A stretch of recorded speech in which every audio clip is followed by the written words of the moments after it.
When I think of leadership, I like to keep it very, very simple to say what really is at the core for any of us to be a leader.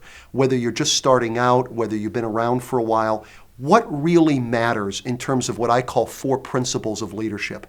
And for me, they are self-reflection, balance, true self-confidence, and genuine humility. In terms of self-reflection, the way I think about this is that most of you have got at least 2 or 3 times the number of things to do than you're ever going to get done. I don't mean to disappoint everybody, but part of the problem is when you realize how many things there are to do, your job, your career, your family, your faith, having a little bit of fun, getting a little exercise, getting a little sleep. The way most of us deal with that is we say, well, maybe we just need to multitask. Maybe I just need to go faster and faster and faster. The second principle of value-based leadership for me is all about balance and having a balanced perspective. We could talk about virtually any topic. We can talk about what's going on in Obamacare, what's happening in the Middle East, what's happening in North Korea. Any topic you bring up, most people have very, very strong opinions. Part of the issue, though, I think, is that many people with strong opinions do not take the time to understand all sides of the story. And I stopped to say all sides because when I first started teaching at Kellogg a number of years ago, when I said you would have to see the other side, one of the students said, does that make the assumption there's only 2 sides to the story? And I think that ability to take the time to appreciate all sides, the ability to seek to understand before you're understood, is a hallmark of a leader.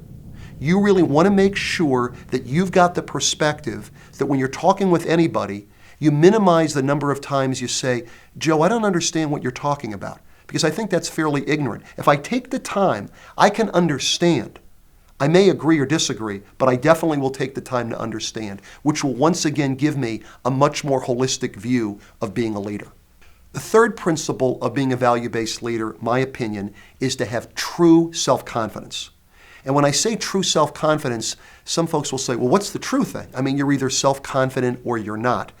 But the reason I say true self-confidence is that there's a lot of people we all know who can act very self-confident, who have no self-confidence at all. They can act like that, sort of that macho, I can do a lot of things, I've never been wrong. When I say true self-confidence, I'm talking about something very different. One way of thinking about this, which for me is pretty easy, is to say the obvious.